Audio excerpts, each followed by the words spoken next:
예, 안녕하십니까. 공장망입니다. 오늘은 실무에서 많이 접하는 건데요. 이건 뭐 중개사가 알아야 될 건 아니고 임대인이 알아두셔야 될 것 같습니다.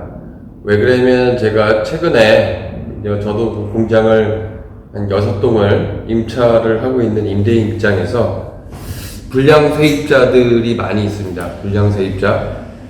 야반 도주하시는 분들도 뭐 비일비재하고요. 보증금이 있는데 임대료를 뭐 계속 연체를 해서 보증금을 다 까이고 도망가시는 분들도 너무 많습니다. 자기네들 말로는 코로나 바이러스 때문에 뭐 어쩔 수 없다고 얘기하는데, 제가 보기에 코로나 바이러스하고는 상관이 없고 불량 임차인들은 아예 임대료를 안 낼 생각으로 하시는 분들이 많아요.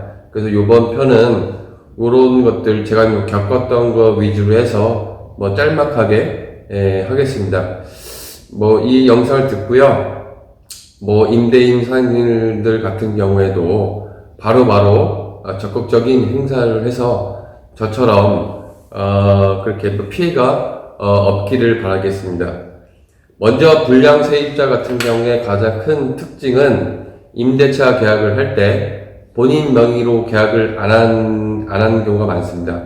뭐 첫 번째 경우에는 뭐 자기 와이프 이름으로 뭐 하든가 아니면은 자기 친구나 친척 이름으로 계약을 하시는 분들은 특히 조심하셔야 되고요. 이게 와이프 명의로 되어 있다고 해서 안전하다고 생각하지 마십시오. 왜 그러냐면 채무가 많이 있으면 위장위혼을 또 해보는 경우도 많습니다. 그러면 위장위혼을 해버린 경우 같은 경우에는 채권 추심이 굉장히 어렵습니다. 그리고 자기 명의로 계약을 안 한다는 것 자체는 본인이 지금 사업자 등록을 낼 수가 없다는 거죠.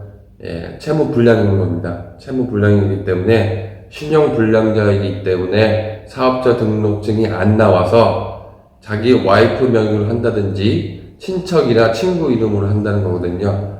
이거는 왜 복잡해지냐면 계약자는 다른 사람으로 되어 있고 실제로 일하는 사람들은 딴 사람이기 때문에 나중에 월세가 밀려서 나중에 보증금 이거 반환을 했을 때도 문제가 많이 생깁니다. 제가 겪어보니까 자기 이름으로 계약을 안 하는 사람들은 100% 문제를 발생시킬 확률이 굉장히 높습니다. 그래서 자기 명의로 계약을 안 하시는 분들은 무조건 계약을 하지 않는 게 속편합니다. 두 번째로는 이게 임대료를 계속 밀리는 사람들 보면 그 공장 내부를 보시면 공장을 굉장히 더럽게 씁니다.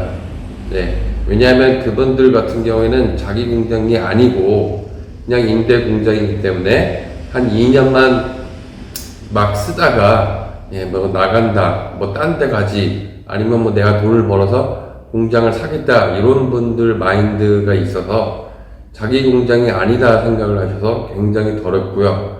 특히 이제 기계 같은 경우에 밀린 선반 같은 경우는 윤활유를 쓰는데 그 윤활유가 바닥에 흥건하게 고여 있습니다. 이것도 그때그때 PB로 이렇게 닦으면 굉장히 될 수가 있는데 좀 게으르신 분들은 좀 위험합니다.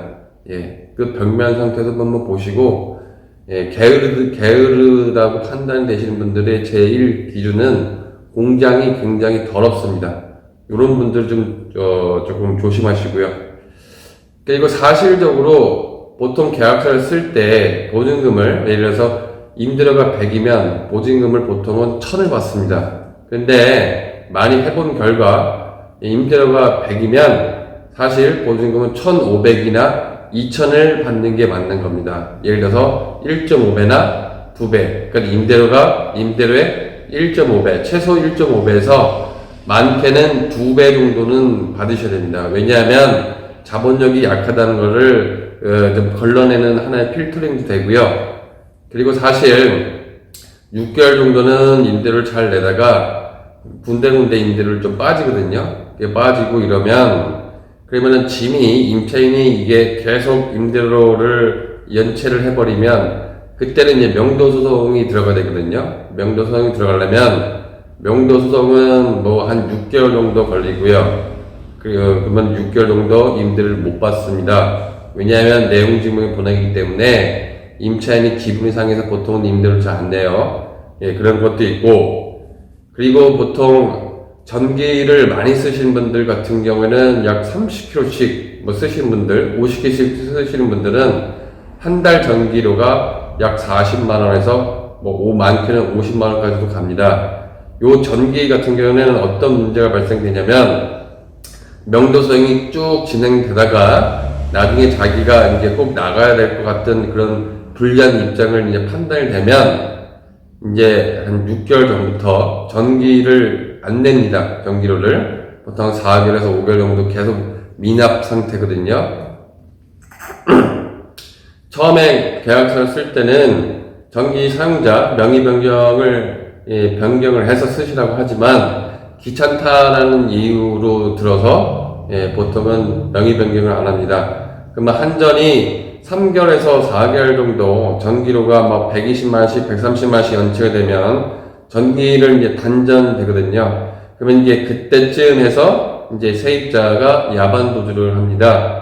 그러면 전기료가 140만원 정도가 밀렸지 않습니까? 그럼 원래는 세입자한테 청구를 해야 되는데 세입자는 야반 도주해서 전화를 안 받고 결국 한전에서는 전기를 끊어버리기 때문에 임대인이 새로운 임차인을 맞추기 위해서는 어쩔 수 없이 울자 겨자 먹기로 자기 돈을 내고 전기료를 다 납부를 하셔야 되는 겁니다. 그래서 야반 도주할 때는 명도소송이 진행 중일 때 보통 4개월 전부터 임차인이 작정을 하고 이제 전기료를 안 내는 경우가 많습니다. 예, 이렇게 돼 있고요. 그리고 또 식당들도 좀 잘 보세요. 왜냐하면은 3, 4개월 전부터 또 공장사님들이 뭐 중국집 아니면은 핫바집 이런 데다가 외상으로 달 결제를 하거든요. 달 결제도 안 하고 도망가시는 분들도 많고 또 윤활유 같은 경우에 뭐 이런 것들도 월말 결제이기 때문에 2달에서 3달 밀려버리고 야반 도주를 하면 또 윤활유에 있는 대시는 분들이 또 공장 주인한테 찾아가서 자기 윤활유 그 대금을 못 받았다, 대금을 달라 이런 식으로 좀 귀찮게 합니다. 가스도 똑같고요. LPG 가스 하시는 분들도 임대인 사장님한테 와서 자기 이 도시가스가 이제 미납이 됐기 때문에 임대인 사장님으로 거꾸로 돈을 달라 이런 식으로 생트집을 뭐 하시는 분들도 있습니다. 법적으로는 임대인이 이거를 물어줄 이유는 없는데 이제 자꾸 막 이렇게 괴롭게 하고 이러니까는 뭐 착하신 분들은 또 납부가 하죠. 이렇게 되어 있고요. 그 다음에 이제 청소비가 있습니다. 청소비. 보통 야반 도주 하시는 분들 같은 경우에는 돈 될 만한 것들은 미리 뺍니다. 이제 뭐 크게 착각을 하시는 게 이제 제조업 하시는 분들 같은 경우에 보통 기계가 있습니다.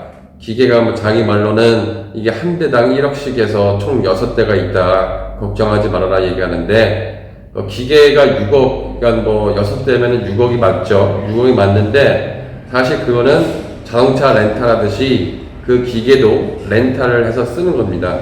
그래서 이 기계 하시는 분들 같은 경우에는 자꾸 월 렌털비가 이제 밀리면 자기네가 알아서 그걸 다 수거해 갑니다.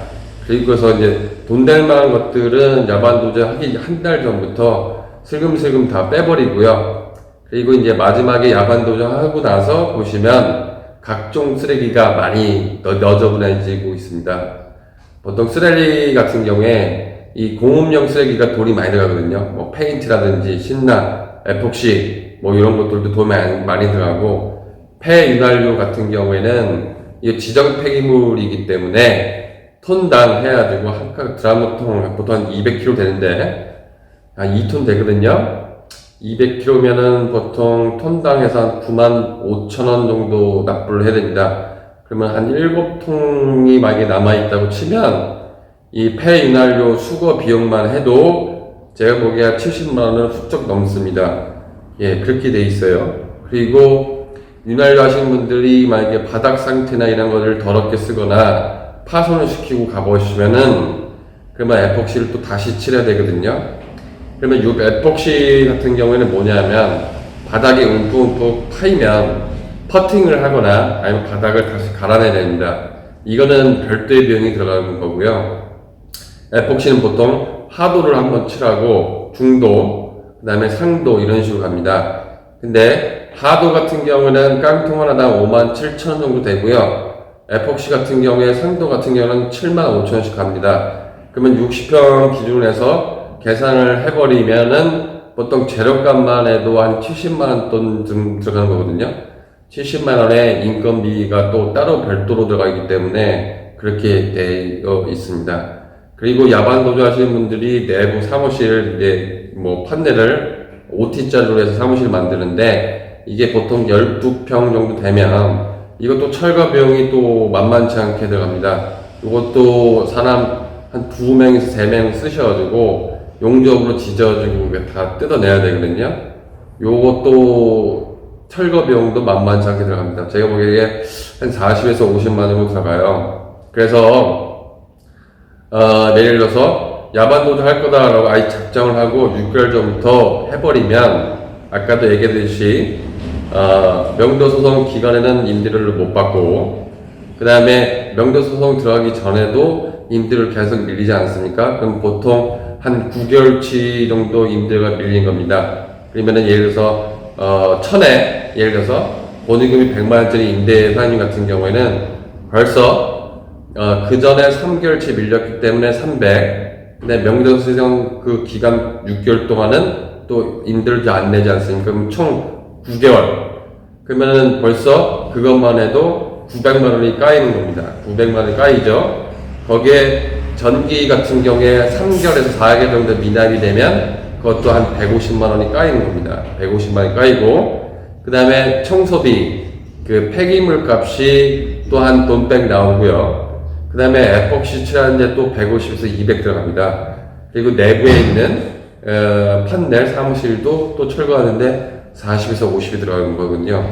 그래서 결국은 보증금 1000에 임대료 100만원짜리 임대를 주시면 그게 만약에 3개월 정도 그 상습 체납되시는 분들은 나중에 정산을 하면 사장님이 거꾸로 마이너스 한 200에서 300이 나온다는 결론이 나옵니다. 그래서 임대 사장님 같은 경우에는 이런 것들 때문에 보증금을 임대료에 약 1.5배에서 2배를 받는 게 안전하고요. 임대료로 만약에 3개월 정도 연체가 됐다고 하면 바로 명도소 소송을 들어가야만 결국 맨 나중에 갔을 때 정산을 했을 때 손해를 보지 않습니다. 3개월 연체가 됐는데 차일피일 미루다 보면 나중에 가면은 사장님이 손해를 볼 수가 있습니다. 이거를 좀 명심해 주십시오. 네, 감사합니다.